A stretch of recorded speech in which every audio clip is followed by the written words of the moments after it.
Income tax return file करने का मौसम चल रहा है और इस बीच सरकार ने क्या किया है कि इनकम टैक्स रिटर्न के फॉर्म में बहुत सारे बदलाव कर दिए हैं। तो अब आप जो इनकम टैक्स रिटर्न फाइल करने जाए ना तो उस बदलावों का ख्याल रखिएगा, उससे बड़ी डिटेल में चर्चा करेंगे शो में। और साथ ही साथ इनकम टैक्स से जुड़ी हुई जो भी उलझन है उस उलझन को हम दूर करने की कोशिश करेंगे और बेहद ही आसान भाषा में। और टैक्स गुरु में आज इसी पर खास फोकस होगा। नमस्कार, मैं हूं लक्ष्मण रॉय और जो मैंने वादा किया उसके पीछे दरअसल वजह यह है कि इस बार हमारे साथ विशेष मेहमान जुड़ रहे हैं अहमदाबाद से मुकेश पटेल साहब। मुकेश जी, आपका स्वागत है हमारे शो में। हम लोग इनकम टैक्स रिटर्न और बाकी जो आपने बड़े अच्छे रिसर्च करके लाए हैं वो हम लोग दर्शकों को बताएंगे। दर्शकों को बता दें कि आखिर आप कहने क्या हैं अगले आधे घंटे तक। तो आपको बताऊं कि इस बार इनकम टैक्स रिटर्न भरना हुआ आसान, ITR फॉर्म में किए गए बड़े बदलाव, कैपिटल गेन्स में रिबेट के नियमों में बड़ा फेरबदल, कैसे उठाएं इसका फायदा, और अगर आपने रिश्तेदारों के नाम पर किया है शेयर में निवेश तो कैसे बनेगी टैक्स की देनदारी। इन सारे मुद्दों पर बातचीत करेंगे। लेकिन जैसा कि मैंने शुरू में कहा कि इनकम टैक्स रिटर्न, दरअसल इनकम टैक्स रिटर्न के फॉर्म में बहुत सारे बदलाव किए गए हैं। एक बड़ा बदलाव ये किया गया है कि कैपिटल गेन्स जब होता था ना, तो अगर किसी को भी कैपिटल गेन्स होता था, भले उस पर टैक्स की देनदारी बने ना बने, तो जो सरल फॉर्म होते थे इनकम टैक्स के 1 ITR 1 और ITR 4, उससे वो बाहर हो जाता था। अब जैसे ही कुछ कैपिटल गेन्स बना, भले उस पर टैक्स नहीं भी देना हो तो आप उससे बाहर हो गए, अब बड़ी जटिलता में फंस जाते थे। तो अब सरकार ने क्या कहा कि इसको आसान कर देते हैं। ITR 1 ITR 4 दोनों में इस बात का प्रावधान कर दिया कि कैपिटल गेन्स अगर होता है, अगर वो टैक्सेबल नहीं है, तो फिर आपको जो है सो इसी ITR 1 ITR फॉर्म भर सकते हैं। लेकिन डिटेल तो CA लोग समझेंगे, टैक्स एक्सपर्ट समझेंगे। तो मुकेश जी समझते। मुकेश जी, ये जो बदलाव किया गया है इसको थोड़ा एक्सप्लेन करिए, क्या बदलाव है ये? लक्ष्मण जी, सबसे पहले तो जैसे हमारे सब दर्शक को ध्यान में है कि ITR 1 और ITR 4, ITR 1 जो जिसको हम एक सहज नाम दिया है सहज, क्योंकि वो बहुत ही सिंपल होता है और खास तौर से जो सैलरी टैक्स पेयर्स, पेंशनर्स वगैरह जो है 50 लाख की आय से जिनकी कम आय है वो इसका विशेष फायदा लेते हैं। और ITR 4 जो है जिसको हम सुगम कहते हैं, वो खास तौर से जो जिसकी प्रोफेशनल या बिजनेस इनकम है पर प्रिजम्पटिव इनकम में वो उसका फायदा ले सकते हैं। तो ये दो बहुत ही सिंपल फॉर्म्स थे। उसमें दुविधा जैसे आपने बताई एक ये थी कि कैपिटल गेन्स अगर आपका थोड़ा सा भी होता था, एग्जम्प्ट भी होता था, पर आप उसका फॉर्म नहीं भर सकते थे। हालांकि अब भी कैपिटल गेन टैक्सेबल है तो आप 1 या 4 नहीं भर सकेंगे, आपको 2 या 3 भरना पड़ेगा। पर एक छूट जो इन्होंने इस बार पहली बार मेरे ख्याल से जो उन्होंने अनाउंस की है वो ये है कि अगर आपका सेक्शन 112A में, माना जो long term capital gains from equities, listed equities जिस पर आप STT भरते हैं, वो आपको ध्यान है कि ये 24-25 के साल के लिए अगर 1,25,000 की सीमा के अंदर है आपका गेन, तो उस पर आपको टैक्स भरना नहीं होता है। तो उन्होंने ये कहा कि अब 1,25,000 तक का कैपिटल गेन है उसके अंदर के दायरे में, तो आप ये फॉर्म कर सकेंगे। उससे ज्यादा टैक्स है, माना आपका कैपिटल गेन का टैक्सेबल, तो आपको 2 या 3 में जाना पड़ेगा। तो मेरे ख्याल से ये छोटे छोटे बहुत सारे टैक्स पेयर्स हैं जो बॉर्डर लाइन पे उनको ये एग्जम्पशन का फायदा ले के वो सिंपल फॉर्म भर सकते थे, उनको लक्ष्मण जी अब ये लाभ मिलेगा। मेरे ख्याल से this is a welcome provision. तो अगर इक्विटी से आपको 1.25 लाख रुपए तक का कैपिटल गेन्स हो रहा है, तब आप ITR 1 ITR 4 भर सकते हैं। अब तक ये छूट नहीं थी, तो ये एक बड़ा बदलाव है। एक सवाल और मेरे मन में उठा कि ये इक्विटी वाली शर्त को जरा क्लैरिफाई करिए। सिर्फ शेयर बाजार से हमें कैपिटल गेन हो रहा है वही होगा, या फिर म्यूचुअल फंड से हो रहा है, या घर प्रॉपर्टी बेच के हो रहा है, वो भी इसमें शामिल नहीं?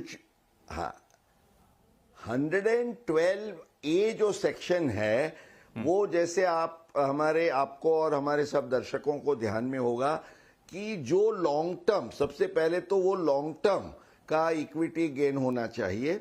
हालांकि वो शेयर से हो या इक्विटी ओरिएंटेड म्यूचुअल फंड से हो, दोनों पर, और जिस पर एसटीटी माना सिक्योरिटीज ट्रांजैक्शन टैक्स भरा गया है, तो ये गेन के लिए जैसे हम सब जानते हैं 12.5% का रेट है और 112A में 1,25,000 का एग्जम्पशन है। तो इस मापदंड से, इस क्राइटेरिया से आप इसका फायदा ले सकेंगे। एक संक्षिप्त में बता सकते हैं कि अगर ITR 1 और ITR 4 किन किन के लिए होता है? ITR 1 जैसे मैंने बताया सैलरीड और पेंशनर्स जिसकी एक से ज्यादा हाउस प्रॉपर्टी नहीं है, बहुत इंपॉर्टेंट है कि वो रेजिडेंट होने चाहिए, एनआरआईज को ये नहीं मिलना है, और जिसकी बिजनेस इनकम नहीं है, एग्रीकल्चरल इनकम 5,000 से कम है, और जिनकी भारत बाहर की कोई एसेट्स नहीं है, इतने क्राइटेरिया पर, और कैपिटल गेन का जैसे हमने डिस्कस किया वो जो नियम था वो ये है। ITR 4 जो है वो प्रिजम्पटिव इनकम जिनकी है उनके लिए है, ये भी रेसिडेंट्स और इंडिविजुअल्स, और जिनकी दोनों में इंपॉर्टेंट चीज ये है कि 50 लाख की जो आपकी टैक्सेबल इनकम है उससे कम आय के दायरे में अगर हैं तो आप ये रिटर्न भरते हैं। लक्ष्मण, हालांकि इसमें एक जो बात आपने की बड़ी पते की बात है, ITR 1 में आपके पास सिंगल प्रॉपर्टी होनी चाहिए, सिंगल घर होना चाहिए। मुझे लगता है कि जैसे सरकार ने कैपिटल गेन्स को इसमें शामिल किया है 1.25 लाख रुपए तक का, वैसे सिंगल प्रॉपर्टी जगह एक प्रॉपर्टी और जोड़ देना चाहिए, क्योंकि अब लोग सिंगल प्रॉपर्टी वाले रहे नहीं, अब 2 घर ले ही लेते हैं। अब ये खैर मेरा सुझाव है, इसमें इसको अभी जो नियम तो मुकेश पटेल के लिए आपको टैक्स भी नहीं है। हाँ, तो जो मुकेश पटेल साहब ने कहा वही है, कानून वही है, लेकिन ये मेरा सुझाव था, मैंने सोचा मुकेश जी से ये कर लो, जो मुकेश जी की बात बड़ी दूर तक जाती है। मैं इसका समर्थन करता हूं लक्ष्मण जी। हाँ, बिल्कुल, ये समर्थन कर तो वित्त मंत्रालय तक ले जाएगी बात। एक और चीज, बाकी मैं हमारे साथ कॉलर जुड़ चुके हैं, लेकिन मैं एक छोटा सवाल पूछ लूं कि एक और बदलाव किया गया है हाई नेटवर्थ इंडिविजुअल के लिए। डिस्क्लोजर की सीमा जो है, टैक्सेबल इनकम पहले 50 लाख होती थी, अब उसको बढ़ा करके 1 करोड़ कर दी गई। ये क्या है, थोड़ा संक्षिप्त में बता सके तो। जी अच्छा, ये क्या है, एक शेड्यूल AL माना एसेट्स और लायबिलिटीज का आपका शेड्यूल हुआ करता था, उसमें 50 लाख से ज्यादा टैक्सेबल इनकम जो होती है रेसिडेंट्स की, उनको ये शेड्यूल भरने का ये आवश्यक था। तो अब ये 50 लाख की आय को बढ़ा के उन्होंने 1 करोड़ कर दिया है। तो इसका फायदा सबको ये मिलेगा कि 50 लाख और 1 करोड़ के दायरे में जो आते हैं उनको ये भरने की कोई लायबिलिटी अब नहीं रहेगी। This again is a welcome provision. Welcome. तो बहुत धीरे धीरे आसान किया जा रहा है ITR को, तो मुझे लगा इस तरफ एक बड़ा कदम है। चलिए अब शुरू करते हैं सवाल जवाब का सिलसिला। चलते हैं अहमदाबाद सबसे पहले, क्योंकि मुकेश भाई भी अहमदाबाद से थोड़ा सा तो ये कर दिखा देना चाहिए। देवेंद्र शाह जी हमारे साथ जुड़ चुके हैं। देवेंद्र शाह जी नमस्कार। हाँ जी, मुकेश भाई आपके साथ जुड़े हुए हैं, बताइए क्या पूछना चाहते हैं। अच्छा, मैं मुकेश जी साहब से ये पूछना चाहता हूँ कि भी हमारा सोसाइटी रीडेवलपमेंट में जा रहा है और हमको करीब 50% ज्यादा स्पेस मिलने वाला है, नया रीडेवलप फ्लैट, तो उसमें कैपिटल गेन्स की क्या लागत आएगी और उसमें कम करने के लिए लीगली क्या प्रोविजन है? बिल्कुल देवेंद्र जी, ये सवाल आजकल जैसे आपने कहा वो बहुत सारे रीडेवलपमेंट आज सोसाइटीज हो रही है, उनके लिए ये बहुत इंपॉर्टेंट है। और जैसे हमने लक्ष्मण जी आप हमारे अगले एपिसोड में इसका डिस्कशन भी किया था, अब ये जो आपको एक्स्ट्रा स्पेस मिलती है, टेक्निकली तो सेक्शन 45(5)A में जो भी उसकी स्टैंप ड्यूटी की वैल्यू होती है on the day the property is completed, BU होके आपको जब अलॉट होती है, उसके आधार से कैपिटल गेन की गिनती करने की होती है, माना लॉन्ग टर्म कैपिटल गेन की लायबिलिटी जरूर बनती है।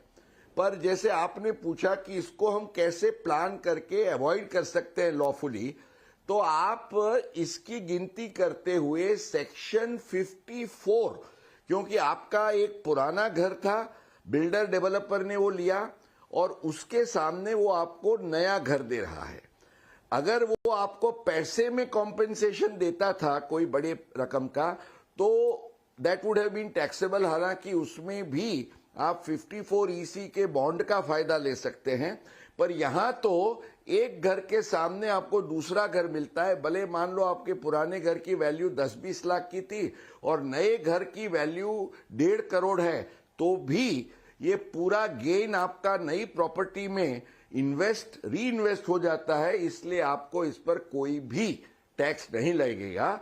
लक्ष्मण जी, ये देवेंद्र जी के लिए खुशखबरी है। चलिए, देवेंद्र जी के लिए बड़ी खुशखबरी दे दी, तो एक खुशखबरी हमारे वीरेंद्र यादव जी को भी दे दीजिएगा, रेवाड़ी से हैं, जुड़ चुके हैं फोन लाइन पर। वीरेंद्र जी नमस्कार, बताएं क्या सवाल है आपके पास। नमस्कार सर। नमस्कार। मेरा सवाल ये है कि मेरी वाइफ को एक एडिशनल कंपनसेशन मिला है जो कि जमीन एक्वायर किया गया था थ्रू कोर्ट केस। अच्छा। तो उसके अंदर इंटरेस्ट कंपोनेंट भी है। हाँ। तो उसमें टैक्स लायबिलिटी क्या होगी, और लायबिलिटी टैक्स लायबिलिटी है तो उसको कैसे रिड्यूस किया जा सकता है कि कहीं इन्वेस्ट करें या और कुछ। तो टैक्स लायबिलिटी बनती है कि नहीं बनती है, बनती है तो उसको कम कैसे करें, मुकेश जी। बिल्कुल लक्ष्मण जी, ये बहुत ही इम्पोर्टेंट क्वेश्चन है। बहुत सारे केसेस आते हैं जहां आपको एडिशनल कॉम्पेंसेशन दिया जाता है। तो एडिशनल कॉम्पेंसेशन के केस में, जैसे इनके केस में 2 चीजें हैं। एक, कोर्ट ने कॉम्पेंसेशन की अमाउंट दी और दूसरी जो अमाउंट है वो इंटरेस्ट की है। तो कॉम्पेंसेशन वाला जो अमाउंट है वो सेक्शन 45 के तहत वो लॉन्ग टर्म कैपिटल गेन की हैसियत से in that amount will be taxable. तो LTCG पर जो है टैक्सेबिलिटी, इसके संदर्भ में आप जो भी फायदा लेना चाहते हैं सेक्शन 54 EC बॉन्ड में निवेश करके, या तो आप सेक्शन 54F में एलिजिबल है तो उसके सामने कोई और नया घर भी इन्वेस्टमेंट करके कर सकते हैं। टाइमिंग के पॉइंट ऑफ व्यू से आपको जिस साल में कोर्ट ने कॉम्पेंसेशन ऑर्डर किया और आपको मिला, उस साल में आपको टैक्स भरना है। इंटरेस्ट में आपके लिए एक वेलकम प्रोविजन ये है कि only 50% of the interest is taxable, वो as other sources.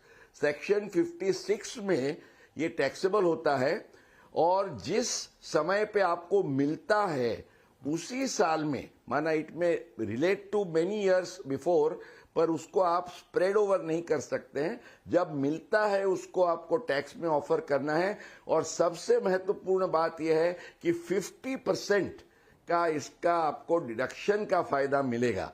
So you have to pay tax only on 50% of the interest amount and as long term capital gain. अब आप जानते हैं 12.5% का रेट है और उसमें भी आप 54 EC और 54F का फायदा ले सकते हैं। तो इनके लिए भी इतनी ही खुशखबरी है लक्ष्मण जी, टैक्स गुरु की ओर से। बिल्कुल, मैं देख ही रहा था कि आप अहमदाबाद वालों के साथ कोई पार्शलिटी तो नहीं कर रहे हैं, क्योंकि इनको भी खुशखबरी देना था, तो आपने दोनों खुशखबरी दे दी, तो आपने ही अच्छा काम किया। चलिए, इस बीच हमारे साथ एक फ़ोन कॉल लगना था लेकिन लग नहीं पाया, लेकिन चूंकि ये आर्मी से हैं, नौसेना से हैं, तो मैंने कहा अभी तो माहौल है, इनके सवाल को लेना ही होगा। इन्होंने ईमेल के जरिए भी सवाल भेज दिया था, कमांडर SP वोरा साहब। दरअसल इन्होंने क्या किया कि 28/12/2024 को, यानी पिछले साल 28 दिसंबर को एक रेजिडेंशियल प्रॉपर्टी बेची है और उस पर इनको LTCG हुआ है, लॉन्ग टर्म कैपिटल गेंस हुआ है। अब ये इनकम टैक्स के न्यू रेजिम के तहत ITR फाइल करना चाहते हैं। अब ये पूछ रहे हैं कि न्यू रेजिम के तहत ITR फाइल करें तो LTCG long term capital gains tax का कैलकुलेशन करने का जो 2 मेथड है, एक है कि आप इंडेक्सेशन लगा लीजिए, दूसरा है कि फ्लैट 12.5% दे दीजिए। तो न्यू रिजीम में दोनों में से कोई एक मेथड चुनने का रास्ता है कि नहीं, सिर्फ हमें फ्लैट वाला ही रास्ता है? जी लक्ष्मण जी, आप आर्मी की तो पूरी एडवोकेसी करते रहे पिछले दिनों में, इसलिए आपने ये सवाल चुना, ये मुझे बड़ा अच्छा लगा। अब कमांडर साहब के लिए भी हम ये बताना चाहेंगे कि भले आप नए रेजिम में हो, उसके कारण कोई दुविधा का अनुभव नहीं करें। आप जो भी चाहें दोनों ऑप्शन में से, क्योंकि प्रॉपर्टी के लिए ये दोनों ऑप्शन, ओल्ड स्कीम या न्यू स्कीम, दोनों में आपके लिए अवेलेबल है। और ये जैसे आपने बताया, इंडेक्सेशन का फायदा लेते हुए आप 20% का रेट लगाइए या इंडेक्सेशन बिना सीधा 12.5% का फ्लैट रेट, दोनों में से जो भी चाहे आप चुन सकते हैं। और साथ साथ न्यू रेजीम के और भी फायदे हैं, वो ले सकते हैं। लक्ष्मण, तो न्यू रेजिम में रहें, ओल्ड रेजिम में रहें, इस पर कोई असर नहीं पड़ता कि आप एलटीसीजी के लिए इंडेक्सेशन का विकल्प चुनें या फिर 12.5% का विकल्प चुनें। न्यू रेजिम में भी दोनों ही विकल्प है, आप जो आपको सहूलियत हो, जो आपको फायदा दे रहा हो, उस विकल्प को चुनिएगा। इस पर काफ़ी सारे एपिसोड में हम लोग चर्चा भी कर चुके हैं कि कौन फायदेमंद है, कहाँ फायदेमंद, कैसे कैलकुलेट करें। फिलहाल वक्त है छोटे से ब्रेक का। ब्रेक के बाद लौटते हैं तो एक बात करें, कोई लोग रिश्तेदारों के नाम पर शेयर खरीद लेते हैं, तो वहाँ पर टैक्स की देनदारी क्या बनती है, बताएंगे छोटे से ब्रेक के बाद।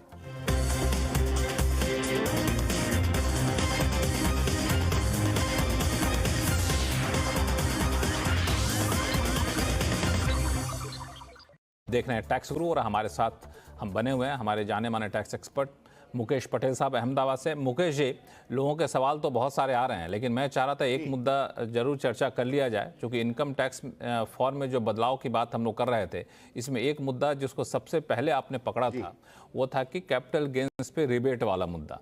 काफ़ी उसमें आगे पीछे हुआ, फिर इसमें सरकार ने यूटिलिटी में बदलाव किया, अब इसमें फिर से बदलाव किया गया है।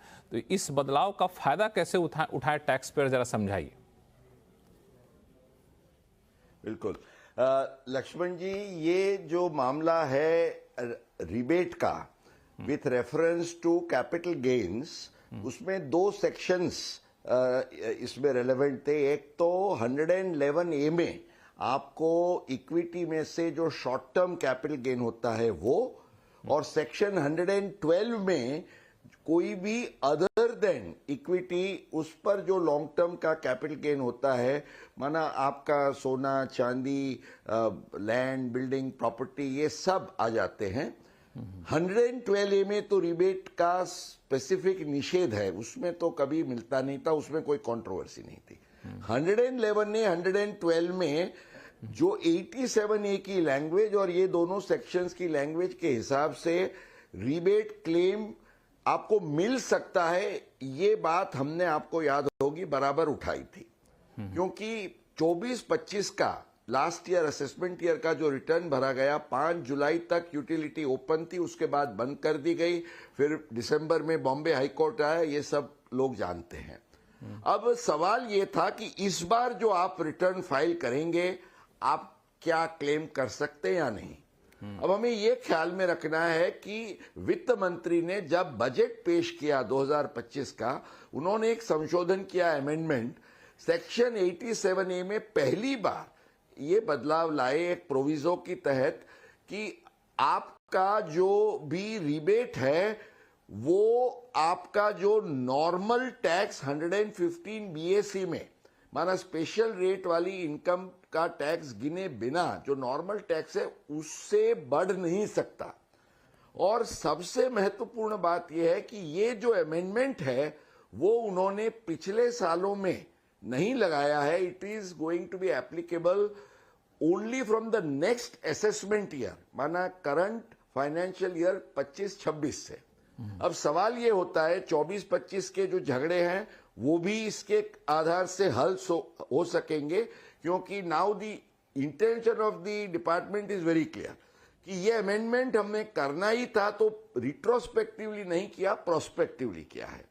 और सबसे महत्वपूर्ण बात यह है कि अभी जुलाई में जो हम रिटर्न भरेंगे, नए फॉर्म्स आए, तो द इंटरेस्टिंग थिंग इज अभी नए फॉर्म की पूरी यूटिलिटी उपलब्ध होने वाली है, पर जो उसका ब्रॉड फॉर्मेट बताया गया है उसमें एक बात बहुत क्लियर होती है कि टैक्स पेयर्स ये 25-26 असेसमेंट ईयर का रिटर्न भरते हुए लास्ट फाइनेंशियल ईयर में उनको जो भी कोई शॉर्ट टर्म गेन या लॉन्ग टर्म गेन हुआ है, और अगर उसकी इनकम वो 7 लाख के, क्योंकि उस साल में 7 लाख का वो नियम लगता है और 25,000 का रिबेट का रूल है, उसके लिए आपको फायदा लेना है तो आप जरूर ले सकेंगे। भले लास्ट ईयर आपको नहीं मिला हो, पर इस साल बिना दुविधा आप क्लेम करें, ये हमारा टैक्स गुरु का गुरु मंत्र होगा। और ये भी याद रखिएगा कि नेक्स्ट ईयर से कैपिटल गेन पर रिबेट को बाय बाय कहना है। ये आपके लिए बिल्कुल, जो है लास्ट सो- अपॉर्चुनिटी है क्लेम। जो है सो अभी ले लीजिए, बाकी अब बाद में कुछ नहीं मिलेगा आपको। ये बड़ा ही महत्वपूर्ण बदलाव है और इस बदलाव की सुबुगाहट पहले ही मुकेश जी को मिल गई थी। मुकेश जी ने इसको उठाया भी था बखूबी और मैं उम्मीद करता हूं कि हमारे टैक्स पेयर्स इसका फ़ायदा उठाए होंगे। अब चलते हैं वापस से सवाल जवाब का सिलसिला। चित्तौड़गढ़ से हमारे साथ हर्ष जी हैं। हर्ष जी नमस्कार। नमस्ते सर, गुड आफ्टरनून।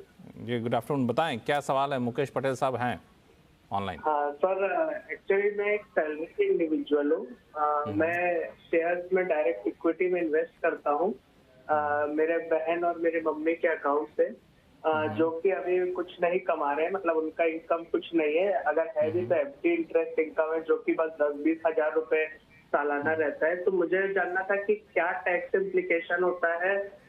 मतलब जैसे इसमें मेरे 2-3 सवाल थे कि उसमें क्लबिंग ऑफ इनकम होता है क्या, क्या मैं उसको बिजनेस इनकम के तौर पे ले सकता हूँ क्या, और अगर मैं उसमें शॉर्ट टर्म ट्रेड करता हूँ, मतलब एसटीसीजी एनटीसीजी क्या रखते हैं और क्या आईटीआर फाइलिंग की उसमें जरूरत है, और कितने इनकम तक टैक्स जीरो लगेगा, और क्या कुछ और तरीके हैं जिससे टैक्स बचाया जा सकता है। ये मोटा मोटी 3-4 ठीक है, आपके सारे सवालों का जवाब मिलेंगे। मुकेश पटेल साहब, अच्छा सवाल है। बिल्कुल। अच्छा, हालांकि ये तरीका मुझे लगता है कि आपने ही बताया भी था, आपने भी बताया था कि कैसे टैक्स बचाने के लिए रिश्तेदारों के नाम पे इन्वेस्टमेंट करिए। मुझे लगता है उससे जुड़ा हुआ सवाल है। बिल्कुल बिल्कुल बिल्कुल लक्ष्मण जी, और उनका हक बनता है, क्योंकि उनके सवाल के प्रत्युत्तर से मैं जो बताने वाला हूं वो केवल उनको नहीं, बहुत सारे हमारे दर्शकों को उसका फायदा और लाभ मिलेगा। तो सबसे पहले तो इट इज ऑलवेज गुड कि आप अपने फैमिली में आपके जितने भी मेंबर्स हैं, सब एंटिटीज का आप इनकम जनरेशन के लिए और लॉफुल टैक्स प्लानिंग के लिए उनका उपयोग करिए। अब ये जरूरी नहीं होता है कि हर एक की अपनी इनकम हो या कैपिटल हो, उसी में से आप निवेश करें। हमने जैसे लक्ष्मण जी आगे भी बताया था, भाई साहब आपके केस में तो मदर और सिस्टर है, इसलिए क्लबिंग ऑफ इनकम का तो कोई सवाल खड़ा नहीं होगा। वाइफ या डॉटर इन लॉ होती है तो 64 का ख्याल रखना पड़ता है। तो आप अपनी मदर या सिस्टर को एक्चुअल अमाउंट गिफ्ट करके भी उसमें से निवेश कर सकते हैं, या तो आप इंटरेस्ट फ्री लोन देके भी। पर ख्याल में ये बात रखिएगा कि जो भी है वो सीधे आपके अकाउंट में से उनके नाम से निवेश मत करिएगा, because that can create complications. आप अपने अकाउंट से उनको पैसा दीजिए एज अ गिफ्ट या तो इंटरेस्ट फ्री लोन, और उस अकाउंट में से आप शेयर्स में निवेश करिए। 4 लाख तक की जो इनकम है उस पर तो कोई टैक्स नहीं है। उसके ऊपर 12 लाख से कम है तो रिबेट को ध्यान में रखते हुए जो रेगुलेशंस हैं उसके आधार से भी आप जीरो टैक्स का प्लानिंग कर सकते हैं। बिजनेस इनकम भी दिखा सकते हैं। शॉर्ट टर्म कैपिटल गेन है तो नेक्स्ट ईयर से आपको रिबेट का फायदा नहीं मिलेगा, ये भी ध्यान में रखिएगा। पर ये बहुत सारे परम्यूटेशंस कॉम्बिनेशंस का फायदा और उसका लाभ लेते हुए, क्योंकि 1,25,000 का भी लॉन्ग टर्म गेन का पूरा एग्जम्पशन आपको मिल सकता है। मैं तो ये कहूंगा every house hold should take the maximum benefit of income generation through various sources, Lakshman ji, to the tune of 4 lakhs or 12 lakhs from this year onwards. चलिए, तो इसका ख्याल है बहुत बेहतरीन तरीके से सारी चीज़ों का आपने बता दिया, और बिल्कुल कानूनी तौर से कैसे आप टैक्स बचा सकते हैं उसका बेहतरीन एक मिसाल यहाँ पे है।